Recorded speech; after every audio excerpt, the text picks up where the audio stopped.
Picture this. A hot afternoon in Qumbu CBD, Eastern Cape. A routine SAPS roadblock halts an unregistered suspicious-appearing Toyota Hilux GD6.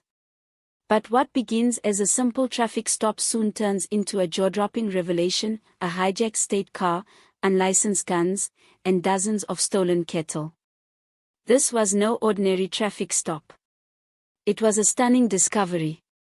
Today, we break down the whole story: what went down, what it all means, and where it could go from here. To comprehend the gravity, let's take a step back. South Africa, particularly rural areas such as Qumbu and Duta in the Eastern Cape, has a long history of vehicle and stock theft syndicates. These criminal syndicates hijack cars, steal livestock, traffic illicit weapons, and destabilize whole communities. In March 2025 alone, during Operation SHA, police seized 131 illegal guns and 83 hijacked vehicles throughout the province. This latest case falls squarely into that wider national crisis. On July 15, 2025, at about 5 p.m., two vigilant Qumbu police officers, the visibility policing commander among them, observed a suspicious unregistered Toyota GD6 Becky with 4 men inside on Blossy Gravel Road. They stopped it and searched it. What they found was shocking. The vehicle had been stolen from the Department of Health a few days before on July 11 in Duta. 2 of the passengers were in possession of unlicensed 9mm guns with their serial numbers removed and 19 live bullets. The remaining 2 men were not armed, but the 4 were arrested on the spot. The investigation continued to lead the officers to Nexo 3 area where they found 42 stolen sheep from Della Farms. The suspects belonged to a wider and organized syndicate dealing in stock theft and hijacking of cars.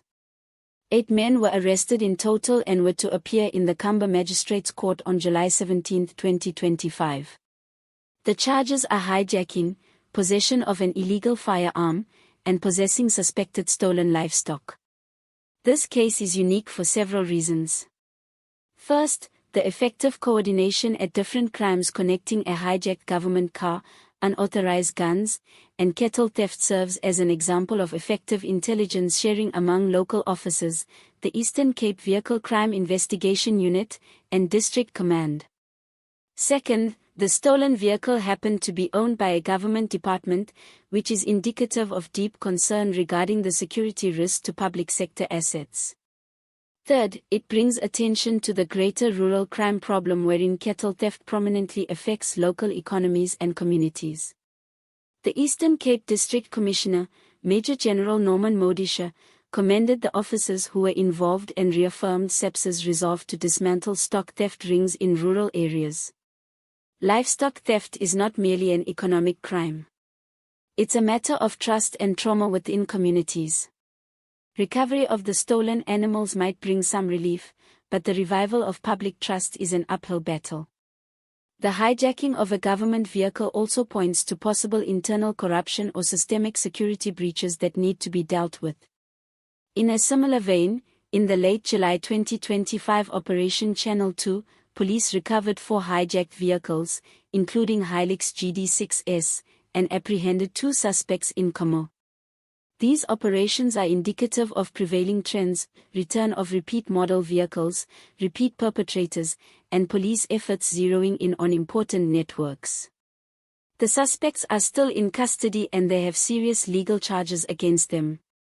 Their trial can determine the future of SAPS operations in the region.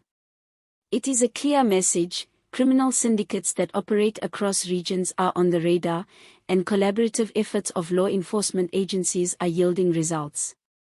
If the momentum is carried forward, there could be more raids, increased surveillance through license plate recognition, increased security for government vehicles, and greater outreach to communities for intelligence sharing. Nevertheless, there are challenges. Criminal networks develop. Weapons trade persists. Rural communities are still exposed. Policy adjustments such as enhanced tracking of public transport, higher penalties for theft of stock, more robust rural policing, and increased crime prevention are essential. In summary, The stop in Qumbu CBD on July 15 wasn't an isolated incident. It revealed a web of sophisticated crime involving government assets, illegal guns, and cattle theft. It displayed both the severity of rural crime and the potential of intelligent, well-executed police work. It's a wake-up call and case study in the potential of proactive policing. If you've made it this far, thanks. What do you think? Should the government introduce stricter car security measures? How can police and communities develop closer collaborations? Let us know in the comments. If this article provided a greater insight into crime operations and police tactics, subscribe for further investigative analysis. Share this to raise awareness of rural crime. Until next time, stay informed, stay engaged.